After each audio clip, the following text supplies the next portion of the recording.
भगवंत मान व मनीष तिवारी पंजाब की और देश की जनता को बताएं कि पंजाब के भोले भाले बच्चे अवैध तरीके से क्यों गए, कैसे गए, किसने भेजा, किन दलालों के हाथों उनका जीवन खराब हुआ।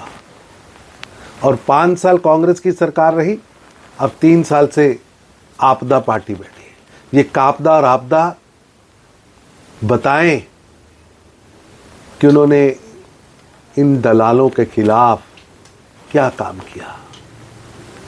उन दलालों को ढूंढने की बजाय बेवजह बयानबाजी कर रहे हैं। आपदा कापदा पार्टी के लोग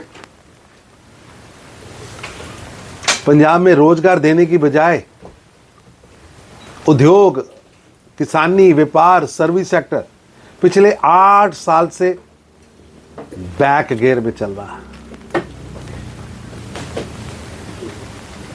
आपदा की सरकार और कांग्रेस सरकार ने पिछले 8 वर्षों में इस मकड़ जाल, इस षड्यंत्र को रोकने के लिए कोई भी काम नहीं किया और ना ही युवकों के लिए कोई नीति बनाई, ना उनके लिए नौकरियां निकाली, ना नए रोजगार के साधन निकाले। इन दोनों पार्टियों के पास ना ठोस नीति है, ना ठोस योजना है, जिसका कारण है कि पंजाब के बच्चे, भोले वाले बच्चे दलालों के षड्यंत्र में फंसकर अपना जीवन बर्बाद कर बैठते हैं। केजरीवाल साहब को तो आदत पड़ी है किसी के किए हुए काम पर अपना पोर्टल चिपकाने की। डाटा स्टेट का है, अकाउंट स्टेट का है। ये धोखाधड़ी है, डाटा चोरी किया गया है। अरविंद केजरीवाल अपने बंगले बनाए थे, 6 बंगलों को लेकर के सीवीसी ने ऑर्डर कर दिए, इंक्वायरी की 6 बंगले किस तरह से बनाए इसको लेकर के। जिस समय देश और दिल्ली कोविड की महामारी से लड़ रहा था, उस समय अहंकार का शहंशाह शीश महल को तैयार करवा रहा था।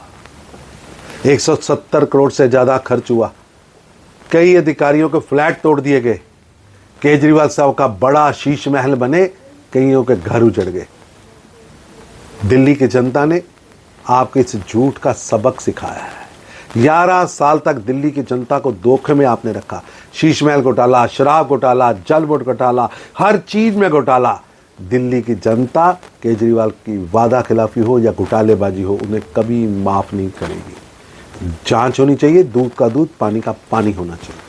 गौरव गोगोई जो उनके उपनेता हुए, उन्होंने जिस तरह से बयान दिया उसको लेकर क्या? लोकसभा में कांग्रेस के उपनेता विपक्ष गौरव गोगोई की पाक आयुक्त के साथ बैठक और उनकी पत्नी एलिजाबेथ की आईएसआई अधिकारियों के साथ संबंध देश की सुरक्षा के लिए गंभीर चिंता का विषय है, अफसोसजनक है, चेतावनी देने वाला है। नेता प्रतिपक्ष का राहुल गांधी, कांग्रेस अध्यक्ष मल्लिकार्जुन खड़गे और खुद उपनेता प्रतिपक्ष गौरव गोगोई को सामने आकर एलिजाबेथ की संलिप्तता पर उठे रहे प्रश्नों का उत्तर देना चाहिए। एलिजाबेथ गोगोई ने जॉर्ज सोरे के साथ काम करने वाले टाइम उडायल के साथ उनके क्या संबंध हैं, जो लगातार भारत विरोधी रुख पूरे विश्व में अपनाते हैं, उनके साथ क्या संबंध है? क्या एलिजाबेथ के राष्ट्र विरोधी संबंधों की जानकारी होने के बावजूद गोगोई ने उनके साथ विवाह किया था? और अभी तक एलिजाबेथ ने 8 वर्ष तक भारतीय नागरिकता क्यों नहीं ली? देश जानना चाहता है।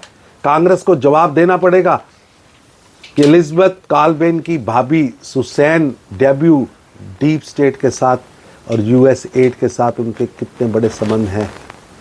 उनकी संस्था कैरिटॉस, जो भारत के अंदर धर्म परिवर्तन कराने के लिए जानी जाती है। देश एलिजाबेथ की शादी के बाद कांग्रेस ने गोगोई को सांसद बनाया। उसके तुरंत बाद पाक उच्चायुक्त में गौरव गोगोई से पाकिस्तान से मुलाकात की, जिसकी जानकारी गोगोई ने गृह मंत्रालय या संसद को क्यों नहीं दी? ये कई यश प्रश्न हैं जिनका गोगोई साहब को जवाब देना चाहिए और राहुल गांधी और खड़गे साहब को देश के सामने आकर सच बताना चाहिए। रेवंत रेड्डी कांग्रेस नेता का बयान दुर्भाग्यपूर्ण है, घोर जातिवादी, भेदभावपूर्ण और कष्ट देने वाला है। उनका बयान आदरणीय डॉक्टर भीमराव अंबेडकर की सोच व विचारधारा का अपमान है। एक तरफ देश के प्रधानमंत्री विश्व मंच पर भारत की चमक दमक बढ़ा रहे हैं, देश की शक्ति का परिचय पूरी दुनिया को करवा रहे हैं, और उसी समय कांग्रेस के मुख्यमंत्री नेता देश के प्रधानमंत्री पर जातिवादी प्रश्न उठा रहे हैं। कांग्रेस परिवार की, गांधी नेहरू परिवार की परिक्रमा करिए, कोई नहीं रोक रहा, लेकिन महापरिक्रमावादिता में भारत और भारत के प्रधानमंत्री को अपमानजनक शब्द कहने बंद करें।